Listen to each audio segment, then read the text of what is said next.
TED Talks, yay! I was lying in bed just now because I dropped my son off at preschool, and it's like the only time I get to myself for 3 hours. I was like, what am I gonna do? Am I gonna go play a video game? I'm gonna read a book?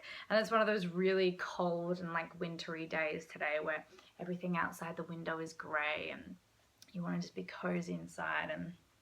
And you know, so I just went on the internet and I started reading about comfort zone stuff and pushing yourself outside of your comfort zone. And then I realized that I've never really done a TED Talks on that.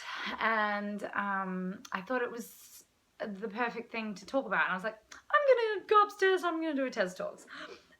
Okay, so comfort zone is cozy, it feels good, and it feels familiar, and we like to sit in it and marinate in our comfort zone. And the wonderful thing about wanting and having desires to do more, to be more, to see more, to learn more, is it actually forces you outside of your comfort zone. I personally, my little bubble, I call it my little like comfort bubble when I was a teenager, was back in Adelaide. I was going to be a teacher. I was in a relationship I was really happy in, and I had my friends and my family, and that was my life, and it was my simple, comfortable experience of what life would be. And I had this like far distant dream, which was to go to Hollywood and be an actor. But it was distant and it felt scary and it was unattainable, so I stayed in my comfort zone. And it felt good and it was like gooey and nice, and I loved it. I lived by the beach and I had my dogs and I used to like cook with my boyfriend, and it was the nicest feeling. And then I realized that there was a part of myself that I was suppressing, and that was my creativity. And I was okay with that because I felt really good in my environment. However, as the year kind of ticked on, I think that was in 2005, there was like this little niggling itch, like a little uncomfortable thing. And it was almost like it was a constant little tap on my shoulder. And I couldn't ignore it. And so it was this acting thing. And so I ended up checking in with my agency in Adelaide, my little acting agency. And I started really playing with this idea that maybe I could do something a little left of center. Maybe I could step outside of my comfort zone and try that and take a risk and be daring. And of course, as you know the story, I did do that. And it was, hi baby. Hi. I'm doing TED Talk. Oh, okay. And it was the most liberating thing for me. And I moved from Adelaide and this whole world cracked open, and it was so scary. And I moved to America and I was 20 years old. I didn't know anyone. I was on my own. I had never done my own washing before. I'd never cooked on my own. I mean, I had gone from like living with a boyfriend who had done all those things for me to just being like thrust out into America, being from a different country, not having my family, not having any friends. I mean, it was crazy. And looking back, I'm so glad that I was brave enough to do it. And I think what it was just jumping in the deep end and saying, well, I guess you're gonna have to swim. And that's what I did. And I have to say, it was definitely the most challenging time of my life ever. I was depressed for a good 6 months, and I kept on. It's like I had one foot back in Adelaide, one foot here in LA, and I didn't know which direction to take. And I was so afraid that I was making such a big mistake jumping into this. But, you know, they say that, I think in that first year, I was so challenged, and I love the saying that it's through your wounds where the light comes in.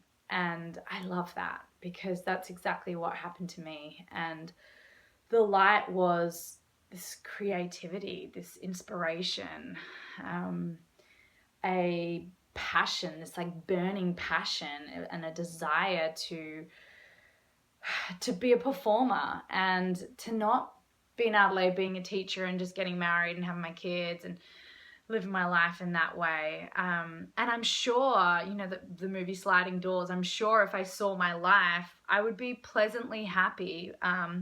But it's because of that little tapping on my shoulder that I couldn't ignore, which helped me to make the decision just to do the scary thing. And that's really hard. It's really hard, because sometimes all we want is our life to look a certain way, to have everything lined up perfectly in a row. And the thing is like, that's not real. That's not perfect.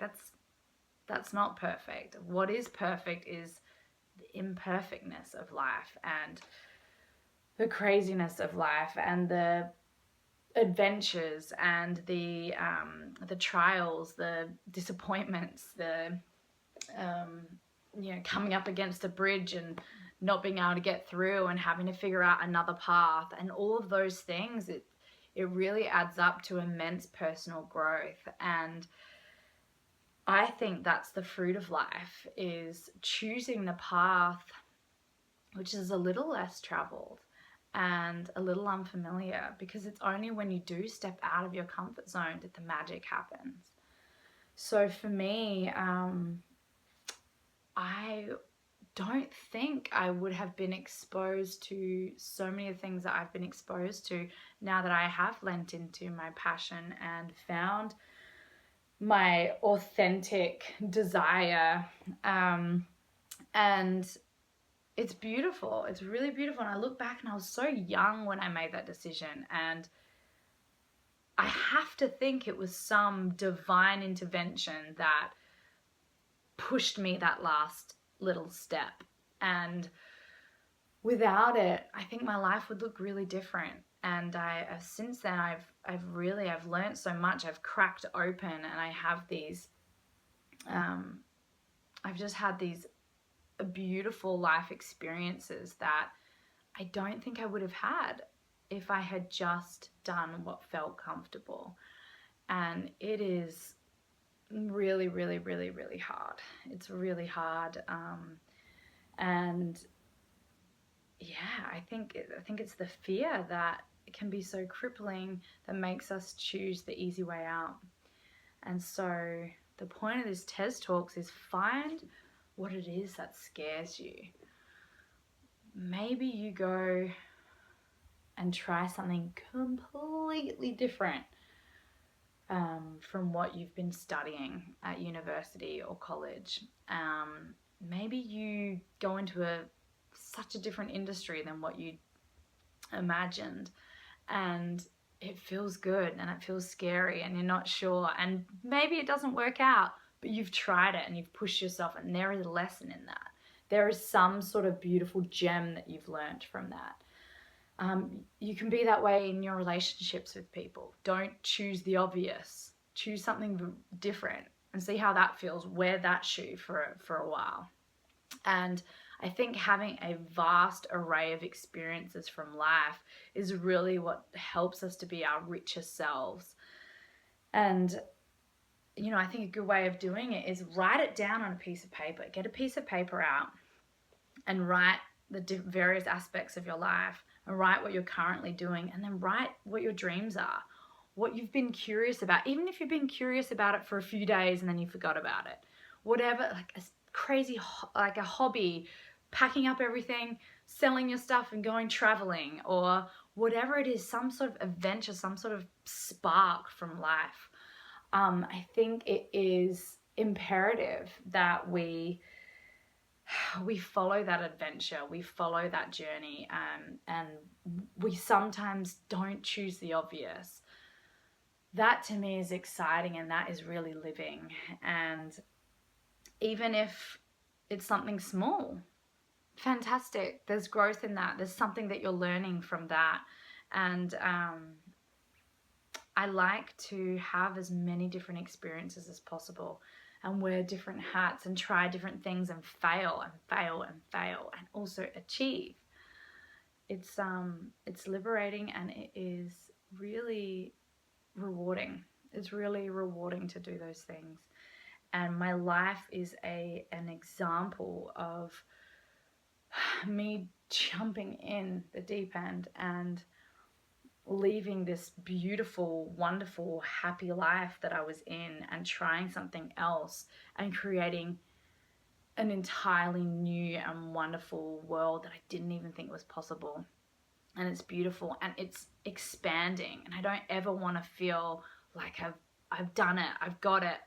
I want to keep pushing myself and learning and growing, and because that feels good to me. That is passion. That is my happiness. That truly is. And I think it's a really good idea to do that. And I get how scary it is, but do it. Like, make a commitment to yourself today. Say, you know what? I am going to do that thing that I said that I was maybe one day going to try. You know, this whole bucket list thing? Like, just start doing it. Yeah, we are going to die at some point, so just start doing it. Start living our lives in that way, because it is true. It is true. We could die at any point. Everything could be over. The people around us could be gone. We don't know. It's so hard to predict life. We just can't. And so stop wasting your time and just do it. Say yes to the things you've always been curious about. Just try it, and it's okay if it doesn't work. I'll be really fascinated to hear if this has sparked any ideas for you guys, and like, write it down in the comments. I want to hear, like, I'm gonna try this, I'm gonna go do this. Like, you know what I'm gonna do right now, by the way? I've never learned a musical instrument.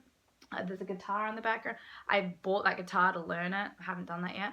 I want to learn the Pixie song, Where Is My Mind, on the piano, the Max Sense version. I want to learn it. So guess what? I'm going to get off Tez Talks and I'm going to just start learning the piano right now. So that's what I'm going to do. And guys, you're awesome. Thank you so much. I randomly felt inspired to talk about this.